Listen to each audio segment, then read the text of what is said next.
Hello အားလုံးပဲမင်္ဂလာပါကျွန်တော်ဒီနေ့ပြောချင်တဲ့အရာကတော့ပေါ့နော်ဒီတကျူကခီးကနေစမလို့ပဲနဲ့ကျွန်တော်တို့ဘယ်လိုတီးမလဲဆိုတဲ့အရာတွေကျွန်တော်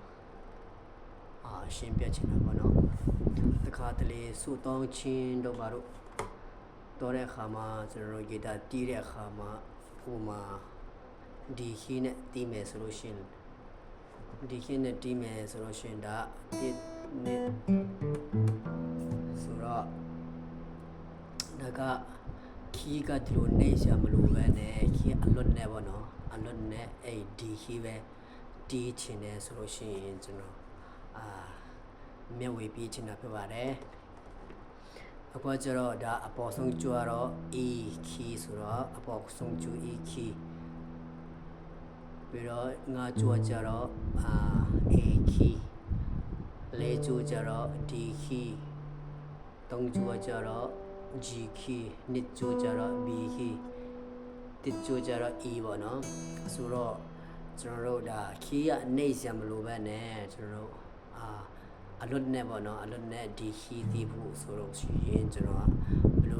ဘယ်လိုငြိရမလဲဆိုတော့ဒီက E key ဆိုတော့ E က short မယ်E က D key နဲ့ short တာပေါ့နော် D key နဲ့ D ရဲ့လေးကျိုးနဲ့ key တူရမှာပေါ့နော်အဲ့နှစ်ကျိုးအဲ့လို key တူခိုင်းမယ်1ဒင်းရောပေါ့နော်ဒါ D key 6ကျိုးတော့E key ကနေ D key နဲ့ D key မှာ short မှာပေါ့နော်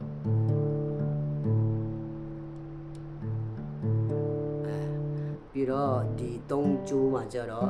ဒါလည်းတဝက်ပေါ် short တဝက် short ရမှာပေါ့နော်ဒီ3ကျိုးတော့တဝက် short မယ်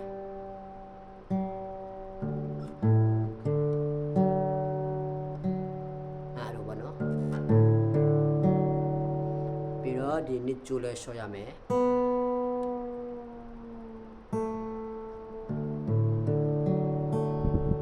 ပြီးတော့ဒီတစ်ကျိုးလည်း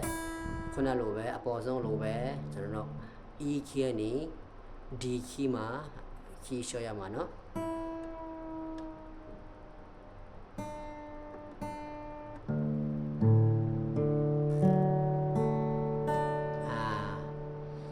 အဲ့ဒါဆိုလို့ရှိရင်ကျွန်တော်တို့က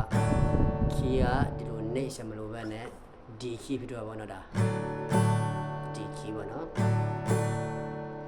ဥပမာဆိုတောင်းချင်းတော့ဘာလို့တီးတဲ့ခါကျရင်ကျွန်တော်လက်ကတာနာတယ်လေအကြိုက်တီးရတာဆိုတော့တာနာတော့အဲ့လိုရှော့လို့ရှိရင်ကျွန်တော်ခီးလဲနှိမ့်စမလို့တော့ဘူးအလွတ်နဲ့ဒီလိုတီးရုံပဲနော်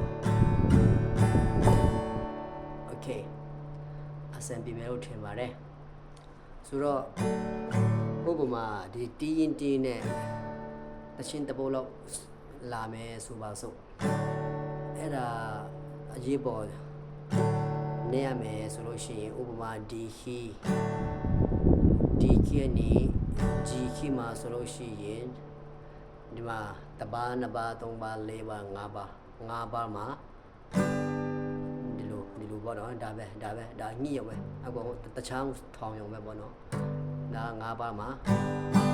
ဒါ G key ပြီးတော့ပေါ့နော်1 2 3 4 1 2 3ပြီးတော့ A တော့မယ်ဆိုလို့ရှိရင်နမရှိမယ်အရှိမှာခုနပါမှာပေါ့နော်ခုနပါမှာရှိမယ်အဲ့လိုပေါ့နော်ဒီလိုဖြည့်ရုံပဲဒီလိုအတားလေးဒီလိုဖြည့်ရုံပဲပေါ့နော်ဒီလိုဖြည့်ရုံပဲနော်အဲ့ဒါ A key နော်ပြီးတော့ D key ပေါ့နော်ပြီးတော့ minor တွေပါတယ်minor ဒီပါတီးရမယ်ဆိုလို့ရှိရင်ဒါ D key နဲ့ B minor နှိမ့်မယ်ဆိုရင်ဒီရဲ့ငါးကျိုးနှစ်ပါးမှာပြီးတော့နှစ်ကျိုးကနှစ်ပါးမှာအဲ့ဒါဆိုလို့ရှိရင် B key ပြီးတော့တာပေါ့နော်ငါးကျိုးကနှစ်ပါးမှာနှစ်ကျိုးကနှစ်ပါးမှာအဲ့ဒါဆိုရင် B minor ဖြစ်သွားတယ်ပြီးတော့ E minor ကျတော့ဒီရဲ့နှစ်ကျူကအောက်ချဒါဒီရဲ့ငါးကျူကအောက်ချမယ်လေးကျူ အဲ့လိုဖြစ်သွားပါနော်ဒီလိုပုံစံပေါ့နော်ဒါနှစ်ပါးမှာလေးကျူနှစ်ပါးမှာပြီးတော့သုံးကျူကတော့တစ်ပါးမှာပြီးတော့တင်းနဲ့နေကကျတော့နှစ်ပါးမှာပဲလို့ပေါ့နော်အဲ့ဒါကျတော့ E minor ဖြစ်တော့ပေါ့နော်ပြီးတော့ A ဒီမှာမနေချင်ပဲနဲ့ဒီမှာပဲနေချင်တယ်ဆိုလို့ရှိရင်ဒီမှာလေးကျူနှစ်ပါးသုံးကျူသုံးပါးနှစ်ကျူလေးပါပြီးတော့တစ်ကျူတော့နှစ်ပါးမှာပေါ့နော်အဲ့လိုလေးရတာပြပါတယ်ပေါ့နော်ဒါ A key တော့ဒါလို့လိုက်လို့ရှိရင် D key ပေါ့နော်အဲ့လိုဒီလိုရပါတယ်လို့ဝင်မြတ်ချင်ပါတယ်ကျေးဇူးတင်ပါတယ်တရားရတော့သူအတွက်အကျိုးရှိမလို့ယုံကြည်ပါတယ် Okay bye bye